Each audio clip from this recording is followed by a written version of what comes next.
अऊज़ु बिल्लाहि मिनश शैतानिर रजीम बिस्मिल्लाहिर रहमानिर रहीम।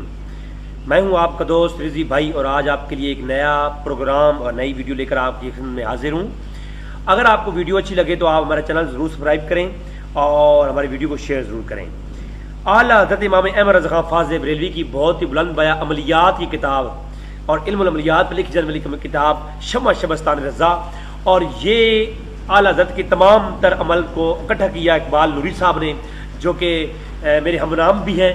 और ये किताब लाजवाब किताब है। मैं समझता हूँ जिस तरह हदीस शरीफ में मेरे ऑलरेडी आपको पता है कि इस्लामिक लेक्चर होते हैं, तो आज मैं थोड़ा सा हट के बात करूंगा। मैंने आपसे वादा किया था कि मैं 300 से ज्यादा वीडियोस से अमलियात की किताबों की इंट्रोडक्शन पे पेश करूंगा, जिसमें अपने वादे के मुताबिक मैं 50 से ज्यादा किताबों की इंट्रोडक्शन करवा चुका हूं। आज उन्हीं में से आज एक और किताब का तारुफ लेकर आपकी बरगाह में हाजिर हूं, जिसका नाम है शमा शबस्तान रज़ा। 4 हिस्सों पर मुश्तमिल इमाम अहमद रज़ा ख़ान फ़ाज़िल बरेलवी के अमलियात की ये फहरिस्त है, जिसमें से आज पहले हिस्से पर बात करेंगे। नाज़रीन, कुछ लोग मुझ पे एतराज़ करते हैं कि आप इल्मी काम हदीस में करते हैं और आप साथ में अमलियात को लेके आ जाते हैं। भाई, इसमें क्या कबाहत है, इसमें बुराई क्या है? मैं तो अवामुन्नास को जेली पीरों से निकाल करके मैं अवामुन्नास के सामने ये इल्म रखना चाहता हूँ। वो खुद इसको पढ़ें, इसको सीखें, इसकी शरायत का इल्म होना जरूरी है। आजकल आमिल को तावीज़ लिखने के तरीके नहीं आते होते और लोगों को बेवकूफ़ बनाए बैठे होते हैं। जब अवाम में शऊर आ जाएगा तो अवामुन्नास खुद समझ जाएगी कि हम जिसके पास जा रहे हैं उसके अंदर कितना इल्म है अमलियात का और कितना वो जो है ना वो ड्रामेबाज एक्टर है। तो आज मैं इस किताब को इंशाल्लाह मेरी बहुत सारी किताबें मेरी वेबसाइट rizibhai.blogspot.com पे जो है आपको नजर आ जाएंगी। जो अपलोड है आप वहां से डाउनलोड कर सकते हैं, जो अपलोड नहीं है डिस्क्रिप्शन में लिंक मौजूद है, आप मेरी वेबसाइट का विजिट करें। इंशाल्लाह करीब उस पर मैं अपनी किताबें भी अपलोड कर दूंगा। आज चूंकि मैं आपसे मुखातिब हूं, सबसे पहली बात तो यह है कि आज शमा शबस्तान रज़ा का पहले हिस्से पर बात करेंगे।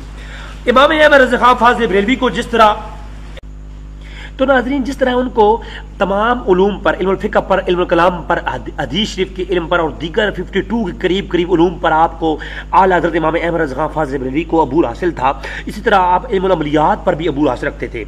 और यकीन जानिए मैं हैरान हूँ ऐसी शख्सियत पर कि जिसने अपनी ज़िंदगी में हर इल्म को टच किया है, और टच ही नहीं किया बल्कि किताबें लिखी हैं। तो इमाम अहमद रज़ा ख़ान फ़ाज़िल बरेलवी की इस किताब के अंदर बेशुमार ऐसे अमलियात है, खुसूसन नुस्खा जात भी मौजूद है। सिर्फ अमलियात ही नहीं, जिस्मानी इलाज के लिए भी कसीर आपके पास यहाँ नुस्खे मौजूद हैं। मर्दों की पोशीदा बीमारियाँ और दीगर इस तरह की बीमारियों के इलाज, शुगर के इलाज और दीगर बच्चों की बीमारियों के इलाज भी यहाँ मौजूद है।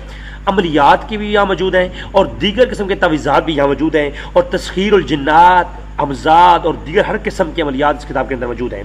इस किताब के तारुफ पर मैं बोलना चाहूँ तो मैं यकीन करें एक एक चैप्टर पर मैं बोलता जाऊँ और एक तवील वीडियो बन जाए, लेकिन मैं मुख्तसरन आज बयान करूँगा।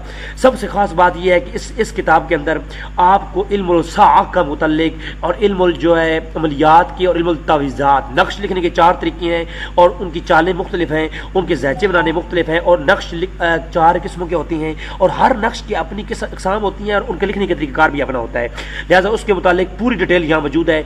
खुसूसन जो लोग अमलियात से शौक रखते हैं उनको चाहिए कि इस किताब का मुताला करें ताकि उनको लिखना आ जाए, तवीज़ लिखने के तरीक़ाकार आ जाए। ये आपके सामने आपको नजर आ रहा होगा नक्शा है सात सियारगान। ये नक्शे मैंने कई कुतुब के अंदर आपके सामने पेश किए। यहाँ पर बहुत ही मोतबर तरीके से ये नक्शा मौजूद है। यहाँ पर इल्मुल साअ, अगर किस साथ में कौन सा तवीज़ लिखा जाएगा, किस दिन किस वक्त कौन सा तवीज़ लिखा जाएगा और कौन सा तवीज़ किस मकसद के लिए किस वक्त किस तारीख में लिखा जाएगा, ये तमाम तर किस किस महीने में लिखा जाएगा, ये तमाम तर यहाँ मौजूद है। इसके देखिए यहाँ कॉलम जो है ना ये दोनों तरह से बने हुए हैं। आप दोनों जो लोग फनी हैं वो जान देंगे इसको। इस पर मैं एक अलग से लेक्चर अपलोड करूँगा, बताऊँगा कि ये कॉलम का मतलब क्या है और कौन सा साथ किस टाइम होती है। बल्कि इस पर मेरा ऑलरेडी एक लेक्चर मौजूद है कि मैंने एक पूरी किताब का तारुफ करवाया था कि इल्मुल साअ के नाम से एक पूरी किताब थी, उसका तारुफ ऑलरेडी मैं करवा चुका हूं। अब ये भी यहाँ पर मौजूद है। और इसके अलावा कमर और अकरब के मुतालिक देखने का तरीका क्या है और दीगर नक्शे लिखने का, बुर्ज देखने का तरीका क्या है, जंतरी मुकम्मल यहाँ पर निकालने के तरीक़ाकार मौजूद है। यहाँ पर ये भी आप जरूर गौर से पढ़ें जो लोग आमिल बनना चाहते हैं। इसके अलावा आप तवीज़ लिखते रहें, सर छोड़ दें, काम नहीं करेंगे। बाबुल नजूम पर एक बहुत खूबसूरत बुर्जों के मुतालिक यहाँ मौजूद है, नक्शेजात मौजूद हैं। ہیں، ان کو بھی آپ ضرور دیکھ لیں، اور اس پر بھی میں الگ سے لیکچر لاؤں گا، کیونکہ یہ بہت ڈیٹیلن ایک بات ہے، بہت ڈیٹیل سے سمجھاؤں گا تبھی سمجھ آئے گی، وغیرہ یہ سمجھ آنے والی بات نہیں ہے۔ اور اس کے علاوہ عامل بننے کے لیے کچھ چیزوں کا جاننا بہت زیادہ ضروری ہے، وہ ضرور یہاں لکھی ہوئی ہیں، یہ ضرور پڑھیں تاکہ آپ اس کے بعد عملیات کا کام سٹارٹ کریں، تاکہ آپ کو عملیات سمجھ آئیں۔ عملیات ہمارے بزرگوں کا ورثہ ہے، اس پہ کوئی قباحت نہیں ہے، کوئی بندہ اس پہ یہ کوئی فراڈ والا کام نہیں ہے، میں کوئی کسی کو غلط نہیں کہہ رہا، بلکہ میں کتابوں کی روشنی میں آپ کو سامنے لا کے لا رہا ہوں۔ یہ بروج لکھی ہوئی ہیں، بروجوں کو بھی دیکھ لیں، سیارگان کا شرف بھی دیکھ لیں۔ اچھا میں یہاں چھوٹی سی بات کر کے آپ سے اجازت چاہوں گا، وہ یہ کہ ایک بات کا دھیان رکھیں، عملیات کے اندر اب یہ اگلا حصہ دوم آ گیا ہے، حصہ دوم جو ہے نا، پھر اگلے اس پہ نیا لیکچر لاؤں گا۔ میں یہاں پر آخری بات یہ کرنا چاہوں گا کہ یاد رکھیں، تعویذات کی خاص چال ہوتی ہے، نقوش لکھنے کے خاص اوقات، خاص ساعت، خاص سیاہی، خاص قلم، خاص کاغذ ہوتا ہے۔ ایسے ہوتا تو آج کل میں سمجھتا ہوں ہر جگہ یہ کتابیں موجود ہیں، ہر کوئی نکال کے تعویذ لکھ کے عامل بن جاتا، تو لہٰذا سامنے کتابیں رکھ کر کے کوئی عامل نہیں بنتا۔ میری گزارش یہ ہے کہ پہلے لوگوں کو چیک کریں کہ ان کے پاس علم ہے کہ نہیں ہے، ان کو ساعت کا علم ہو تو پھر تب بھی نقوش کام کرتے ہیں۔ آپ کی دعاؤں کا طالب، آپ کا اپنا رضوی بھائی، چینل سبسکرائب کرنا نہ بھولیے، آپ کی دعاؤں کا طالب۔ السلام علیکم۔